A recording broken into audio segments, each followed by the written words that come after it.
बस कीजिए माँ, बहुत हो गया ये सब कुछ। अगर आप मेरी माँ बनकर मुझ पर हाथ उठाती तो शायद मैं बर्दाश्त कर लेती। तुझे कैसे नहीं पहचानूंगी मेरी बच्ची। तू मेरे आंचल से जरूर दूर हो गई, लेकिन मेरी यादों से कभी अलग नहीं हो पाई तू। शुक्र है कि आपने मेरी आवाज़ पहचान तो ली, वरना मैं तो सोच रही थी कि क्या कह के अपना इंट्रोडक्शन दूंगी आपको। घर में बाकी सब लोग कैसे हैं? सब अच्छे हैं। और आपके छोटे भाई विकास? वो भी ठीक है, लेकिन उसकी शादी करानी पड़ेगी अब जल्दी। क्यों? है ऋषिकेश की कोई लड़की जिसे प्यार कर बैठा वो। लेकिन एक बात मेरी समझ में नहीं आ रही, आजकल बड़ा उदास रहता है। मैंने तो सुना था कि प्यार करने के बाद इंसान बहुत खुश रहता है। उसकी उदासी की क्या वजह है, मेरी समझ के बाहर है। कहीं ऐसा तो नहीं कि उस लड़की ने विकास को धोखा दे दिया हो और वो किसी को ये बात बोल नहीं पा रहे हो? पता नहीं क्या मामला है। हो सकता है जो बात मुझे नहीं बताना चाहता तुम्हें बता दे। अच्छा ठीक है, कभी आप उनसे मेरी बात करवाइएगा। और वैसे भी अब तो मेरा और उनका देवर भाभी का रिश्ता जो है मैं ही उनसे पूछ लूँगी कि आखिर कौन है भाई जिसने उनका चैन और सुकून छीन लिया। विकास का तो पता नहीं, वो तुम्हें फ़ोन करे या ना करे, लेकिन तुम उसे फ़ोन कर लेना। अब तो तुम उसे अधिकार के साथ कुछ भी पूछ सकती हो। और अच्छा ठीक है, मैं कभी उन्हें फ़ोन करती हूँ। अब फ़ोन रखूँ? ठीक है, good night. Good night. Bye bye.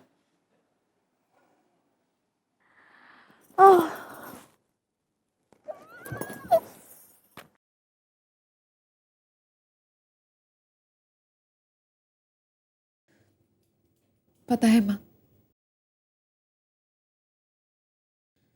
पापा ने तो जैसे आंखें होते हुए भी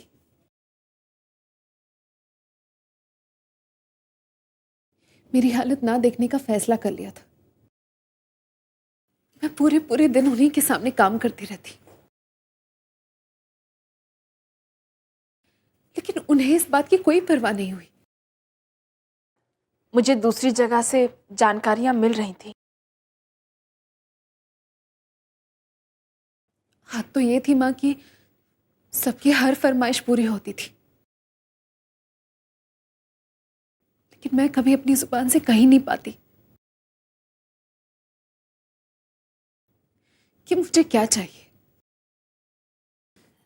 पता है माँ, पूरा दिन घर का पूरा काम करने के बाद भी सुकून से बैठकर खाना भी नहीं खा पाती थी। उस घर में रहना मेरी मजबूरी थी, इसलिए क्योंकि मैं एक लड़की हूं। लड़की होने की वजह से उन लोगों ने मुझे कभी घर के बाहर कदम निकालने नहीं दिया। शायद उस घर में पैदा होने वाली बेटियों के नसीब में यही लिखा है। जो हिम्मत आपने आज की है, काश पहले की होती। ये हिम्मत तो मुझ में इसलिए आ गई क्योंकि उस दिन मैंने माँ को मंदिर के सामने देखा था। मुझे मालूम हो गया था कि माँ इसी शहर में है। क्या? माँ, मुझे तो आपके बारे में नहीं पता था, लेकिन आप तो मेरे बारे में जानती थी। फिर मुझे उस घर में क्यों रहने दिया? इसका जवाब मैं आपको देती हूँ दीदी। दरअसल मैं और मॉम नहीं चाहते थे कि इस समय उन लोगों को ये पता चले कि मॉम यहाँ पर है और मैं उनकी बेटी हूँ। सबसे पहले तो उस गुरूर से भरे हुए इंसान का गुरूर तोड़ना चाहती थी मैं।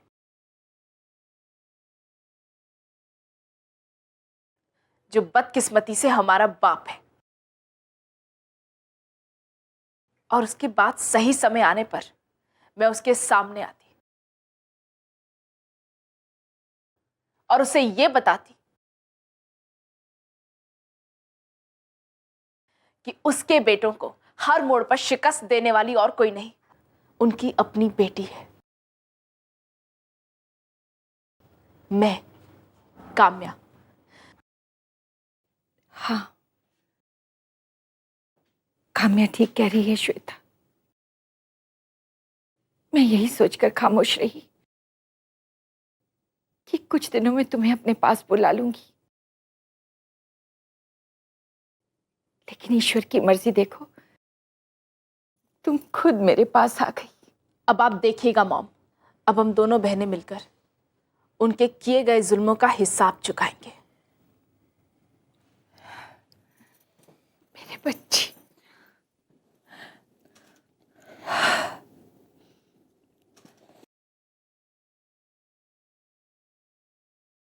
श्वेता रात के अंधेरे में घर छोड़कर चली गई और आप लोग हाथ पे हाथ धरे बैठे हुए हैं।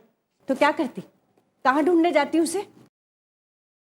बहुत दिमाग चढ़ गया था उसे। यहाँ वहां ठोकरे खाएगी तो अपने आप दिमाग ठिकाने पर आ जाएगा उसका। माँ, आपकी इन्हीं बातों की वजह से ना एक दिन हमारे लिए बहुत बड़ी मुसीबत खड़ी हो जाएगी। आप लोगों ने उसे घर छोड़कर जाने क्यों दिया? अनिकेत, अब बेटा जाने वाले को कौन रोक सकता है?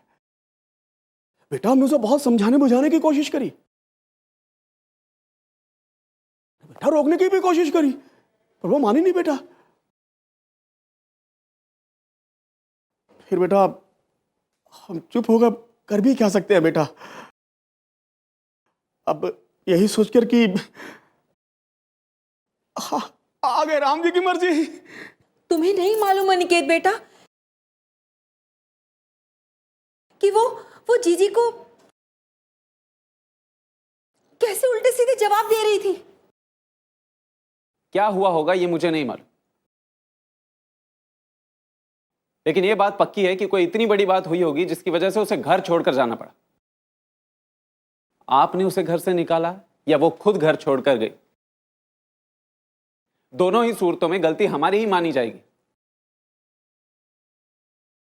आप लोगों ने एक बार यह भी नहीं सोचा कि इतनी रात को वो घर से बाहर गई है, उसके साथ कोई हादसा हो गया तो इसका जिम्मेदार कौन होगा? तुम भी हमें जिम्मेदार मानते हो? तो और कौन जिम्मेदारी लेगा इसकी? इतनी रात को श्वेता घर छोड़कर चली गई, उसके साथ कोई हादसा हो जाता है तो इसकी जिम्मेदारी किसकी है? कानून क्या कहेगा कि आपने इस लड़की को घर छोड़कर जाने दिया? पूछताछ नहीं की, किसी से कुछ कहा नहीं, किसी को फोन करके पता नहीं लगाया, पुलिस में रिपोर्ट नहीं करवाई, और हम क्या कहेंगे? नहीं, वो घर छोड़कर चली गई और हम चुपचाप बैठे रहे और कानून इस बात को यकीन कर लेगा। हाँ, ये बात तो ठीक है बेटा। एक तो पहले ही इस घर पर सबकी नजर है,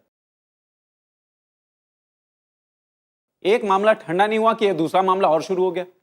अब बेटा उस बात पर अफसोस करने से क्या फायदा?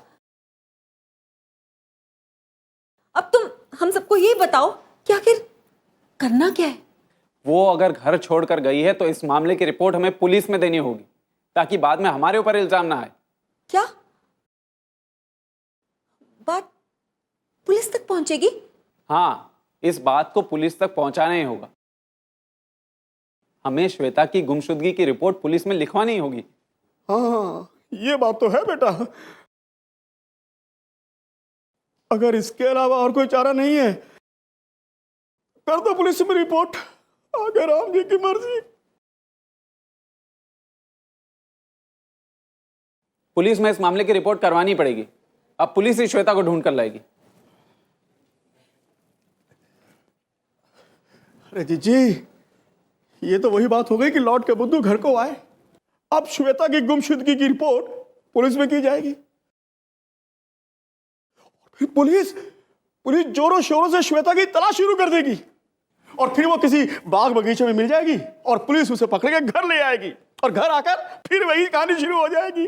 आगे राम जी की मर्जी। जी अब अगर पुलिस उसे इस घर में लेकर आएगी तो और ज्यादा चढ़ जाएंगे। अब आगे आगे देखते जाओ कि होता है क्या। आगे राम जी की मर्जी। हाँ, ना जाने मेरे साथ क्या हो रहा है रोहित। समझ में नहीं आ रहा कि मैं क्या करूं क्या ना करूं। ये बात मैं किसी को बता भी नहीं पा रहा हूं और मैं उसे भूल भी नहीं पा रहा। देख विकास, तू कब तक इस बात को लेकर घुट घुट कर जीता रहेगा? एक ना एक दिन तुझे इस घुटन से छुटकारा पाना ही होगा। रोहित, इतने सारे सवाल मेरे दिमाग में चल रहे हैं इस वक्त कि जब तक उन सवालों का जवाब मुझे नहीं मिल जाता तब तक मैं चैन से बैठ नहीं सकता। देख रोहित, हर बात के पीछे कोई ना कोई वजह जरूर होती है, लेकिन इस बात की क्या वजह है ये मुझे अब तक समझ में नहीं आई कि तृष्णा ऐसा क्यों कर रही है। अगर वो अनिकेत भाई को पहले से जानती थी तो वो मुझसे क्यों मिली? उसने मुझसे झूठ क्यों बोला कि वो ऋषिकेश की रहने वाली है? क्यों?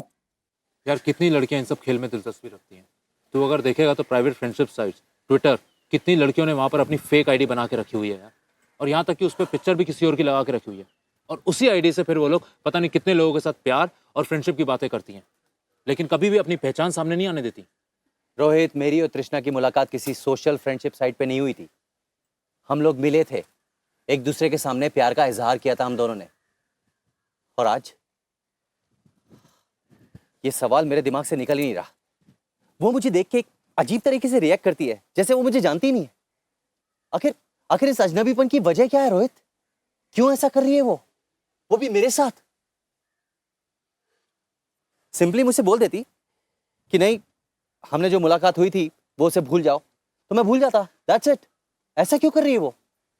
यार उसने सोचा होगा कि अपनी जुबान से क्या कहना।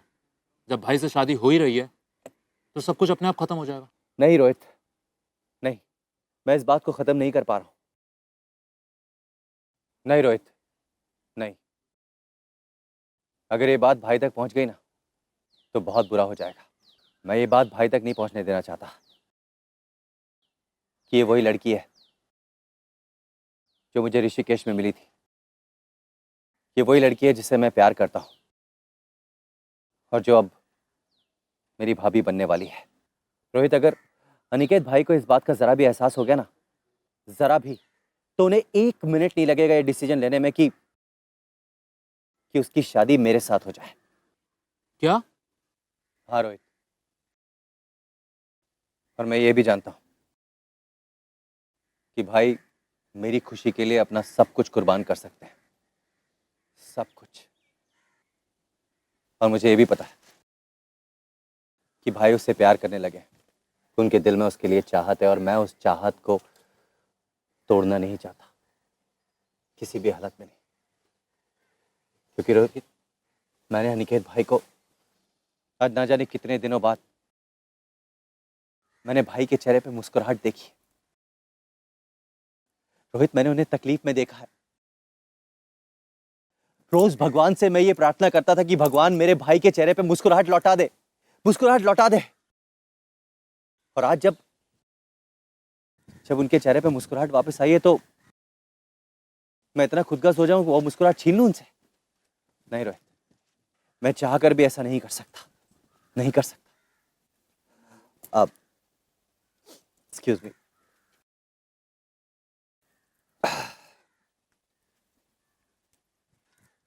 हेलो। क्या कर रहे हैं देवर जी? देवर जी? मैं तृप्ति बोल रही हूँ। कल आपके भैया से बात हुई थी। उन्होंने बताया कि वो आपकी उदासी की वजह से बहुत परेशान है, और उन्होंने ही कहा कि मैं आपसे आपकी उदासी की वजह पूछूं। ओह, तो आपने वजह पूछने के लिए फ़ोन किया है? हाँ, इसीलिए फ़ोन किया है। जब ये बात पता हो कि आपकी उदासी की वजह से आपके अपनों को कितनी तकलीफ होती है, तो कई बार उदासी छुपाकर भी रखनी पड़ती है। आपके भैया को लगता है कि आप ऋषिकेश में जिस लड़की से मिले थे, शायद उसी ने आपको धोखा दे दिया है। मेरे ख्याल से इस बात को आप शायद ज़्यादा अच्छी तरह समझ सकती हैं। हाँ देवर जी, इसीलिए तो मैंने आपको फ़ोन किया है। लेकिन आप चिंता बिल्कुल मत कीजिए, अब मैं आ रही हूँ ना, आपकी भाभी बनकर। फिर आपकी उदासी के दूर होने के सारे रास्ते खुल जाएंगे। किसका फोन है बेटा? अब पापा, वो अनिकेत के छोटे भाई। ओ, ला ला ला इधर ला। हेलो। Hello uncle. कैसे हो बेटा? जी मैं ठीक हूँ। अरे बेटा, एक काम करना, पापा को कहना कि मैं 1-2 दिनों में आके उनसे मिलता हूँ। वो पंडित जी को साथ में लेकर आऊंगा, फिर शादी का मुहूर्त भी निकाल लेंगे, है? जी अंकल, मैं बोल दूंगा। ओके बेटा, सुखी रहो। बाय बाय बेटे। Okay bye. बाय।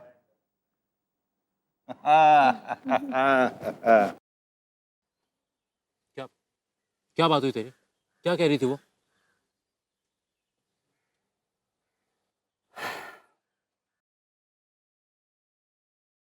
उस घर में ऐसा क्या हुआ था श्वेता? अर्चना की ऐसी कौन सी मजबूरी थी कि उसने खुदकुशी कर ली? माँ, अर्चना के साथ जो कुछ भी हुआ अच्छा नहीं हुआ। एक तो वो पहली बेटी पैदा करने के बाद सबकी नजर में गिर गई थी, और वो जो हादसा हुआ, उसकी कोख में उसकी बच्ची मारी गई, और डॉक्टर ने साफ साफ कह दिया कि वो वापस कभी मां नहीं बन पाएगी। दीदी कहीं ऐसा तो नहीं कि उन लोगों को ये चीज पता चल गई थी कि दूसरी बार भी अर्चना एक बेटी को ही जन्म देने वाली है, और इसीलिए कोई साजिश रच के उन्होंने इस हादसे को अंजाम दिया हो? मुझे ये तो नहीं मालूम कि वो हादसा हुआ था या किसी ने करवाया था, लेकिन उस हादसे के बाद अर्चना के होठों से मुस्कुराहट तो जैसे रूठ सी गई थी। इसलिए तो उसकी सुसाइड की बात पर किसी को भी शक नहीं हुआ। पुलिस और दूसरे सारे लोग इस हादसे को सुसाइड ही मानकर चल रहे हैं, और आप कह रहे हो कि उसके सुसाइड पर किसी को शक नहीं हुआ? हाँ, क्योंकि अब मुझे लगता है कि अर्चना ने सुसाइड नहीं किया। क्या? ये तुम क्या कह रही हो बेटा? हाँ माँ, कल तक मैं भी यही समझती थी कि अर्चना ने सुसाइड किया है, लेकिन सच बात तो ये है कि अर्चना को मारा गया है। उसे साजिश करके मारा गया है और उसे फिर सुसाइड का रूप दे दिया गया। तो क्या सिर्फ इसीलिए अर्चना को मार दिया गया कि अनिकेत की दूसरी शादी करवाई जा सके? मुझे ये नहीं मालूम कि इसके पीछे वजह क्या है, ये भी नहीं मालूम कि इसके पीछे हाथ किसका है, लेकिन कल रात को मैंने कुमुद मामी को फोन पर किसी से बात करते हुए सुना था। वो कह रही थी कि किसी को शक भी नहीं हुआ कि अर्चना की मौत सुसाइड नहीं बल्कि एक हत्या है। इससे ये बात तो साफ है कि अर्चना को मारा गया है, और इसकी सारी जानकारी उस कुमुद के पास है, और अगर इस बात को सामने लाना है तो कुमुद की जुबान खुलवानी होगी। हाँ, अगर कुमुद की जबान खुल गई तो अर्चना की मौत की सारी सच्चाई सामने आ जाएगी। लेकिन मां, कुमुद से सच्चाई उगलवाएगा कौन? मॉम, मुझे ऐसा लगता है कि तो बहुत से सवाल उठ खड़े होंगे। हम ऐसा क्यों नहीं करते?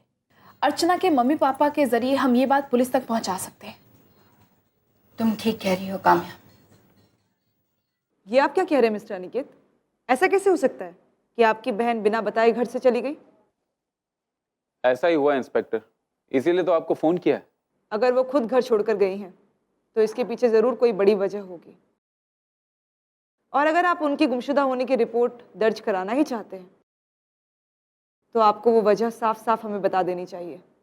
यही तो हमारी समझ में नहीं आ रहा।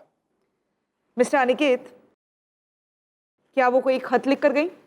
जी नहीं, वो कोई खत छोड़कर नहीं गई है। तो फिर आप ये कैसे कह सकते हैं कि वो घर छोड़कर चली गई? हो सकता है उनका किडनैप हुआ हो, क्योंकि अगर कोई नाराज होकर घर छोड़कर जाता है तो कम से कम एक खत तो छोड़ ही जाता है। जी, हमें तो कहीं पर कोई खत नहीं मिला। लगता है आपने मेरे बारे में सुना नहीं है मिस्टर अनिकेत। मेरे बारे में मशहूर है कि मैं आदमी की आवाज सुनकर उसका सच झूठ पकड़ लेती हूँ। मैं सच कह रहा हूँ इंस्पेक्टर। आपका ये सच ही तो झूठ है मिस्टर अनिकेत। घड़ी तो आपने पहन रखी होगी, क्या बजा है? दोपहर के 1:30 बज रहे हैं। इस बात से ये साफ जाहिर होता है कि आप श्योर हैं कि आपकी बहन घर वापस नहीं आने वाली। मगर कैसे? लेकिन आज जो उसके हाव भाव थे उससे मुझे पक्का यकीन हो गया है कि वही तृष्णा है, डेफिनेटली वही तृष्णा है। जबकि सच्चाई यह है कि अर्चना ने खुदकुशी नहीं की, उसकी हत्या की गई है।